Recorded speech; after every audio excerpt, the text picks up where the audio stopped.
Unlock the AARONIC Blessing. The organized camp moved like a single magnificent machine, yet its perfection wasn't just in the banners or the counting. Azariah, the Lord's presence is the heart, Obed said, pointing to the tabernacle's guarded center. But the body of the camp must be clean to hold that heart. Look there. Azariah watched as two men quietly but firmly escorted a sick man to a place outside the lines. The law of isolation is for the good of all, Obed explained, lest the sickness, whether of body or spirit, endanger the holy place. But a deeper cleansing is also needed. Just then, a young girl named Talia walked past them, her head bowed, carrying a small leather pouch. She looked nervous but determined.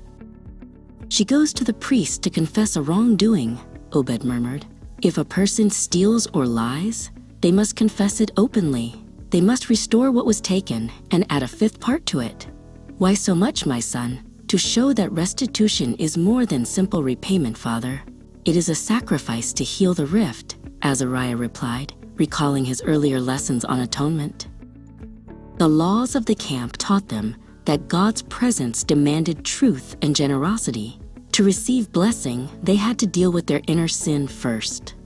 Look, a man of utter dedication, Obed whispered, leading Azariah to the tent of meeting's gate. There stood a man with long, uncut hair, a Nazirite, completing his vow of separation to the Lord. The Nazirite had willingly given up wine, the cutting of his hair, and even touching the dead, a total focus on God. His vow had an end, but the lesson of his vow was for everyone. We are all called to be set apart in some way, Azariah. That separation is the first lock to the blessing. The Nazirite's hair was being shorn and burned on the altar. The next day, the entire camp gathered, not for war, but for a sacred pronouncement. Aaron, the high priest, and his sons stood before the people, their vestments shining. Azariah and Talia stood shoulder to shoulder, waiting. The air grew still. Aaron raised his hands, his voice carrying the sacred, majestic words, "The Lord bless you and keep you. The Lord make his face shine upon you and be gracious to you. The Lord lift up his countenance upon you and give you peace."